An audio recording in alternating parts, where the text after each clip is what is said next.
saved Bob and Lois for last because they're the people that have been here longer than anybody else in the church. So Bob is, if you have been here, Bob hands out bulletins.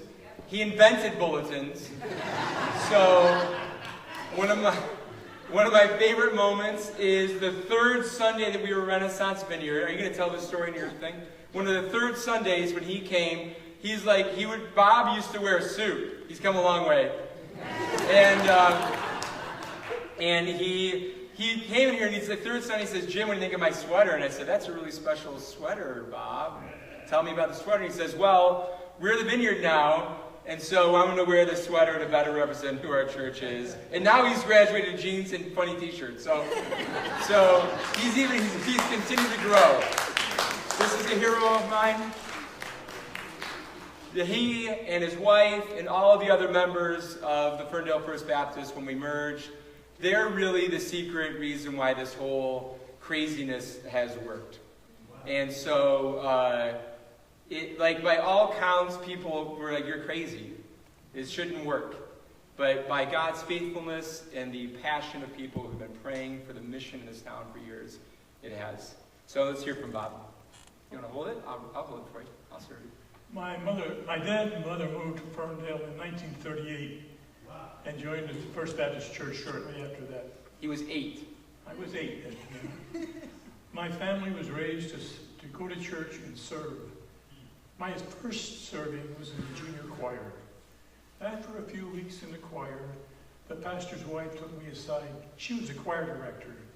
She suggested that she was sure I had many talents, but singing wasn't one of them. I still came to church faithfully with my mom and dad. Dad's job as a trustee was to stoke the fire on Sunday morning, and I loved helping him. My next opportunity was in the church Christmas pageant. Our church was famous for its Christmas pageants. People came from all around to see it every year. I became shepherd. As time went on, I became head shepherd. And then, when I was promoted to innkeeper, a grown-up. Time to grow up. Church was very much part of my life. I was baptized when I was about 12. Started to go to Baptist Youth Fellowship. That's where I met my future wife, Lois.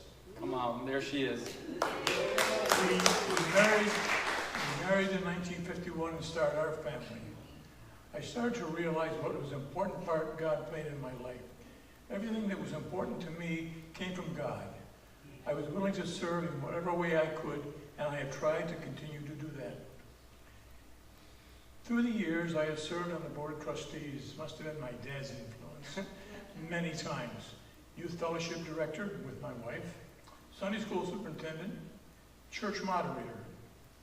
And I remember the time, dark time for the church, when I was serving on the search committee for a new pastor.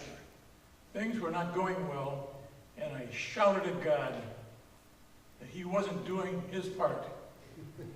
And then the phone rang, and the problem was on. Amen. Amen.